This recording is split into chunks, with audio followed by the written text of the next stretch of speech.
الحمد لله نحمده ونستعينه ونستغفره ونعوذ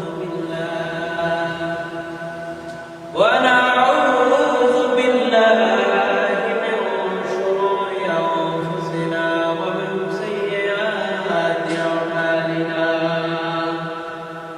من يهده الله فلا مضل له ومن يضلل فلا هادي له ونشهد أن لا إله إلا الله وحده لا شريك له ونشهد أن سيدنا وسندنا وحبيبنا ومولانا محمدا عبده ورسوله الذي أرسله الله تعالى بالحق بشيرا ونذيرا وداعيا إلى الله بإذنه وسراجا منيرا فقد قال الله تعالى في كلامه المجيد والفرقانه الحميد সকল জবান ছেড়ে বলেন আউযু বিল্লাহি মিনাশ শাইতানির রাজীম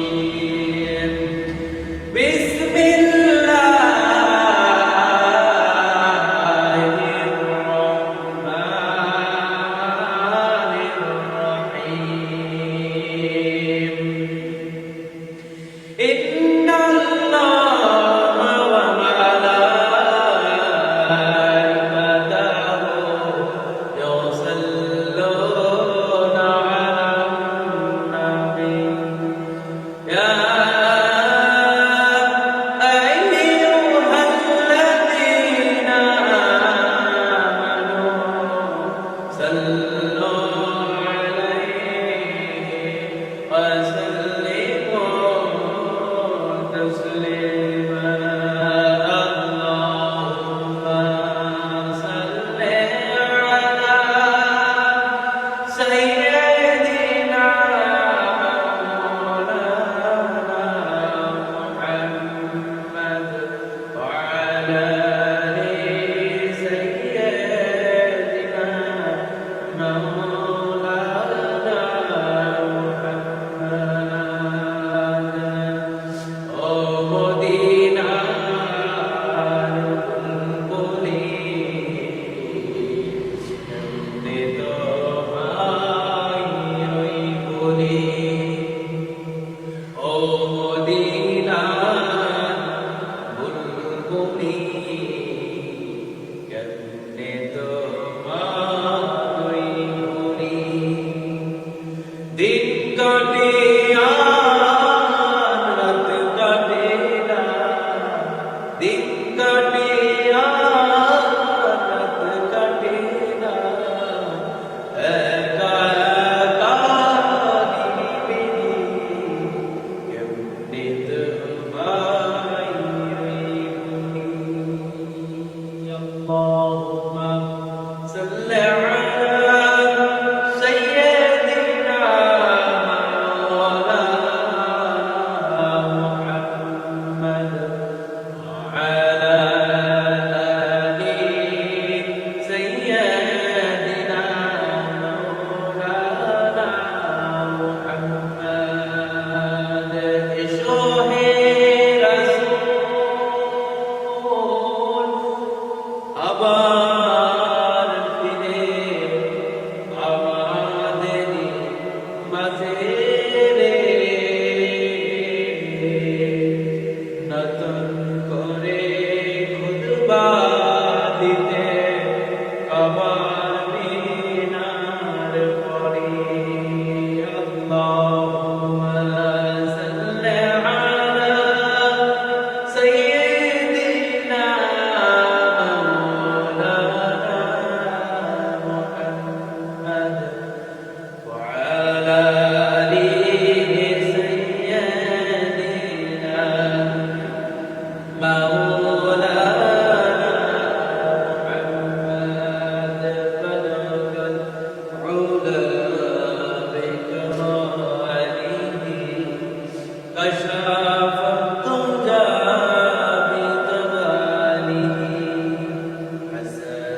মহান আল্লাহ পাকের দরবারে আমরা শুকরিয়া আদায় করছি যে মহান মালিক আমাদেরকে সুস্থ রেখেছেন, সুসজ্জিত করেছেন, ভালো রেখেছেন।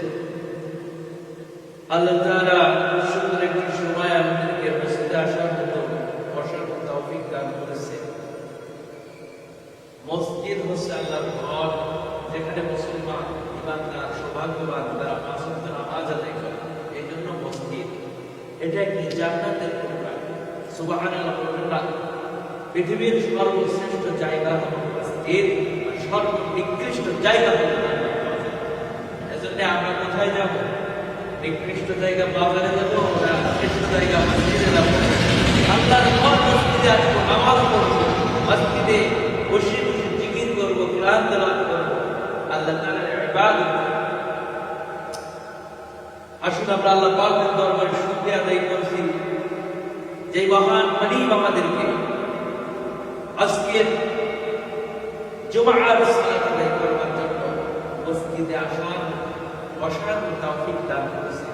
কে? আল্লাহ পাকের দরবারে আমরা লাখ কোটি শুকরিয়া আদায় করছি। সকলে মহব্বতে আওয়াজ দিয়ে জোরে জোরে বলছি আলহামদুলিল্লাহ। সম্মানিত উপস্থিতি, আল্লাহ পাকের শুকরিয়া আদায় করব, তার কারণ তিনিই হলেন আমাদের রব। আল্লাহ পাক ছাড়া এই পৃথিবীতে কেউ কাউকে মৃত্যু দিতে পারে না, জীবন দিতে পারে না। কথা বলুন ঠিক কিনা? সুখ দিতে পারে না, আবার দুঃখ দিতে পারে না, ঠিক কিনা বলুন?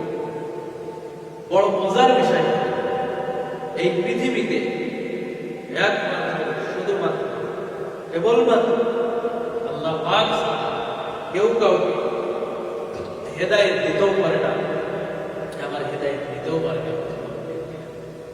আল্লাহ রাব্বুল আলামিন বলেন, আল্লাহু ইয়াহদি মান ইয়াশা। আওয়াজ দিবেন আল্লাহু আকবার।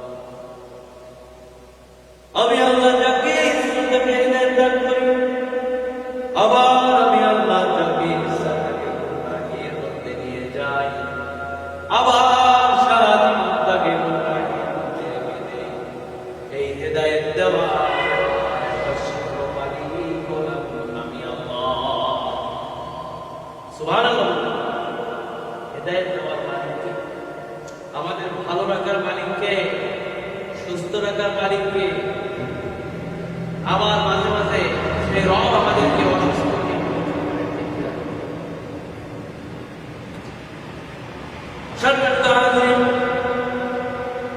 আল্লাহ রাব্বুল আলামিন বলেন, আমি আল্লাহ যাকে ইচ্ছা তাকে হেদায়েত দান করি, আবার আমি আল্লাহ যাকে ইচ্ছা তাকে গুনাহের মধ্যে নিয়ে যাই, আবার সারা জীবন তাকে গুনাহের মধ্যে রেখে দেই। এই হেদায়েত দেওয়া নেওয়ার মালিক আমি আল্লাহ। এই পৃথিবীতে কোনো পীরের ক্ষমতা নাই, কোনো ওলির ক্ষমতা নাই, কোনো নবী রাসূলের ক্ষমতা নাই।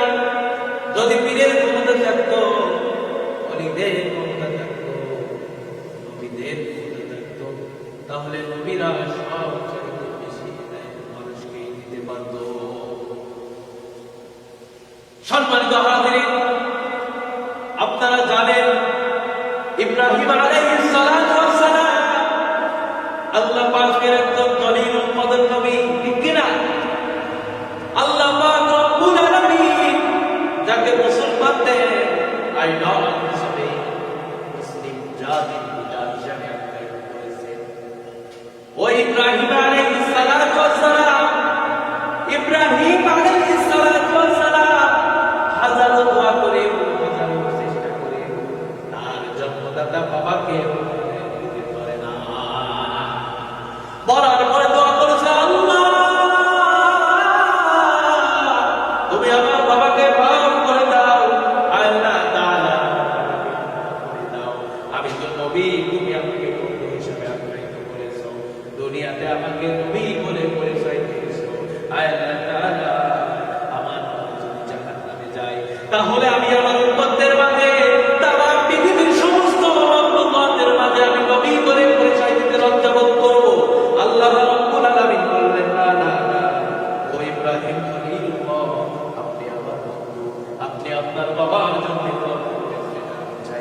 কারণ আমাদের